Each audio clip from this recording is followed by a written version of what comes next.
Շնորհակալություն, ես իհարկե պետք է այս ելույթի շրջանակներում անդրադառնամ երկու ելույթ ունեցողների բանդագուշակություններին, հետո իհարկե խմբակցության անունից գուցե կխոսեմ արդեն օրակարգի ընդհանուր թեմաների վերաբերյալ, նաև քանի որ հենց նոր այստեղ խոսում էր Արմենուհի Գյուրեղյանը եւ խոսում էր հատկապես բռնապետությունից, Տիկին Գյուրեղյան, եթե Հայաստանում լիներ բռնապետություն, դուք ուղղակի պապանձված կլինեիք եւ դուք չէիք կարող այս ամբիոնից գալ եւ այդպիսի բաներ խոսել։ Դա ուղղակի աքսիոմատիկ ճշմարտություն է։ Որևէ երկրում, որտեղ կա բռնապետություն, որևէ մեկը չի կարող գալ եւ երկրի ղեկավարի նրա ընտանիքի անդամների մասին ճամարտակել այն ամեն ինչը, ինչ որ դուք նոր այստեղից արեցիք։ Դա մեկ։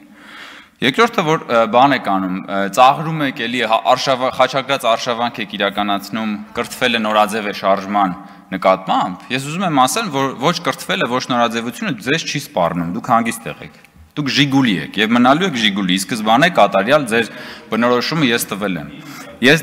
իրեն անձնապես չեմ վիրավորում, ես ձեր մտածողությունն եմ ներկայացնում, պարոն Բա չէիք լսում պարոն Մինասյան, պարոն Մինասյան չէիք լսում Գյուրեղյանի ելույթը, չէիք լսում Գյուրեղյանի ելույթը միջև հիմա, չէիք լսում, չէ, բա չէիք լսում, բա չէիք լսում Գյուրեղյանին, պահանջեիք պարոն Արշակյանից, որ Տիկին Գյուրեղյանին բան անի, ասի մի վիրավորեք, վախի չասեցիք, ոնց ասի ինչ ասեք, բա գնա լսի, ավելի պարոն Մինասյան խնդրում եմ էլի եկեք, կգաք ելույթ կունենաք կարտահայտվեք։ Պարոն Մինասյան, տեղից հիմա ես էլի եմ ասում, ձեզ չի սպառնում ոչ կրթությունը, ոչ նորաձևությունը, որովհետև դուք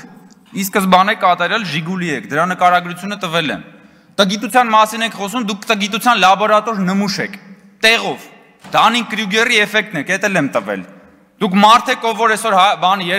Երևանի չէ, Հայաստանի համալսարաններից մեկում դասատալից, բայց էլի չեմ դադարի հնչեցնել, երբ որ ասում էր բանը, Բագրատը մտավ Վանաձոր, Անձրևը կտրվեց։ Դա ոնց կարելի է բնագետը, բնագիտության վերաբերյալ դասավանդող մարդը, ոնց կարա տենց բան ասի, ժողովուրդ հասկա, ցնդաբանությունը, եկել աստե կրթությունից է խոսում մարդը։ Եկել է կրթությունից է խոսում, ինչ որ տերմիններ է բանանում, այստեղ ճամարտակում եւ այլն։ Կամ ասենք, բանը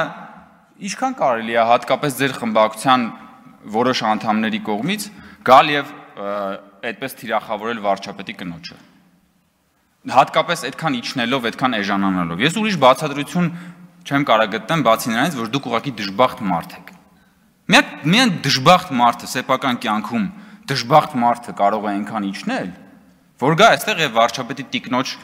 մասին խոսելիս այդքան իջնել։ Եկեք քաղաքական խոսք ասեք, փորձեք ձգտեք քաղաքական խոսք ասել, ձեր քաղաքական խոսքին կարելի է գալ անդրադառնալ, բայց այդ աստիճան պետք չի ընկնել։ Ասում եք իշխանությունը պահելու մոլուցքի մասին միայն կարող եք հպն մտածել։ Մենք իշխանությունը պահելու մոլուցք չենք ունեցել, դրա համար դուք այդտեղ նստած եք հիմա։ Հենց հիմա դրա նստած եք, որովհետև վարչապետը հրաժարական է տվել 2021 թվականին, Իմ քայլը խմբակցության падգամավորները վայր են դրել իրենց մանդատները,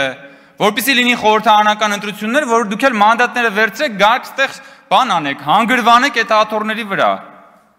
Ու հիմնականում էլ զբաղվեք պարազիտությամբ, որովհետև որ նայում ենք ձեր քաղաքական գործունեությունը, դուք հիմնականում պարազիտանում եք այս ժողովրդի եւ այս պետության հարկատուների վրա։ Հիմա եկել եք, չգիտեմ ինչեր եք խոսում։ Կրթությունից եք խոսում, ծաղրում եք կրթություն։ Բա իհարկե դուք պետք է ծաղրեք կրթությունը, որովհետև դա ձեր բանին դեմ է։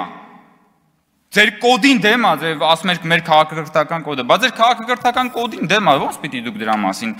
առանց ծաղրելու խոսեք։ Կամ այն մյուսը բանը խոսում է իմ կնոջ աշխատավարձի մասին թվերն է հրապարակում, որը իդեպ հրապարակային է, որովհետև իմ կինը հանդիսանալով պաշտոնյայի կին հայտարարատու անձ է, հայտարարագրի մեջ իմ կնոջ աշխատավարձը նշված է։ Եվ հետո հայտնագործություն է անում։ Ասում է, արդյոք սրա մեջ չկա կոռուպցիոն հանցագործություն։ Ինչպիսի հայտը լեռը մուկ ծնեց։ Բա պարզը բա ձեր համար պետք է աշխատավարձ ստացող մարդը ձեր համար տարօրինակ պիտի լինի։ Բա աշխատավարձ ստանալն է ձեր համար տարօրինակ, ոչ թե հակառակը։ Բա դու գնացել նստել ես հələ շուրջ բոլորդ նայի, դու մեկը կողքի ապօրինի գույքի բռնագազման օրենքով շուրջ բոլորդ նստած մարդիկ անցնում են։ Մի կողմ նայես մեկը մանկապարտեզ է սեփականաշնորհել, այն մյուս կողմ նայես մեկը բանա հերը բանա հողերա սեփականաշնորհել մամուլում տեղ գտած բանով գերեզմանների տարածքա սեփականաշնորհել։ Այն մյուս կողմ նայես բաներ են արել, ամենա ինչ կա չկա բան են արել, մսխել են պետության, բայց բա քո համար պարզ է, բա աշխատավարձ ստացող նորմալ օրինապահ քաղաքացին պետքա պրոբլեմ լինի։ Բա ինչի մասին է խոսքը։ Եկել այստեղ բան է անում, տոհմիկ կաշառակերների շուրջ բանով շրջապատված մեկը, եկել է խոսում է բանից, կոռուպցիոն ռիսկի մասից, մարդկանց մասին, ովքեր որ ուրեմն իրենց օրինական աշխատավարձով ապրում են։ Կամ այդ որ Թագուհի Թովմասյան մամուլում տեղ գտած հրապարակումների համաձայն դուք եւ նաեւ կարծեմ կոռուպցիայի կանխարգելման հանձնաժողովում էլ դա հրապարակված է։ 3 հատ տուն ունեք Երևանում։ Դուք որպես լրագրող ո՞նց եք Երևան քաղաքում 3 հատ տուն բանարել, ձեռք բերել։ Հա՞։ Մատ կգաք մի օր այդպես բան ունեք, ելույթ ունենաք եւ հարցեր տակ նաեւ համապատասխան կառույցների ղեկավարներին դրա մասին։ Դուք 2018 թվականից ոնց որ թե падգամավոր եք եւ չէիք հասցնի 3 հատ տուն առնել ըստ մամուլում տեղ գտած հրապարակումների։ Դուք լրագրող եք աշխատել այն ժամանակ, երբ որ լրագրության եւ քաղաքական ոլորտում հորի բարքեր էին տիրում։ Բայց այդ հորի բարքերի ժամանակ ձեր հատկապես որ լրագրողական ծառայության համար են ինչ վարձատրություն են տվել, որ դուք ըստ մամուլի 3 հատ տուն ունեք Երևան քաղաքում։ Մենք դուք ձեզ նայեք հլը,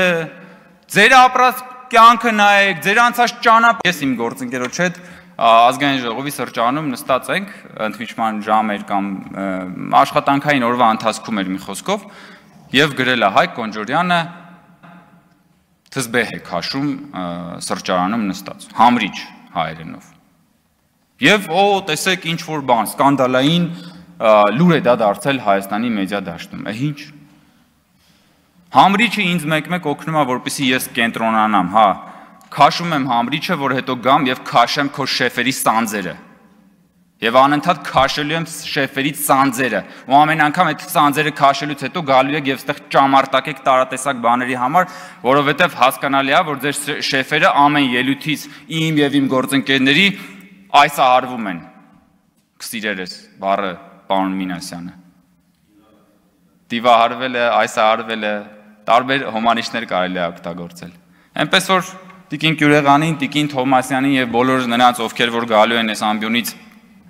դատարկաբանություններ հնչեցնել, ես ուղղակի խորհուրդ եմ տալի, հարգելի գործընկերներ, մի քիչ մտածել, աշխատել ձեր վրա, հաղթահարել ձեր սեփական տգիտությունը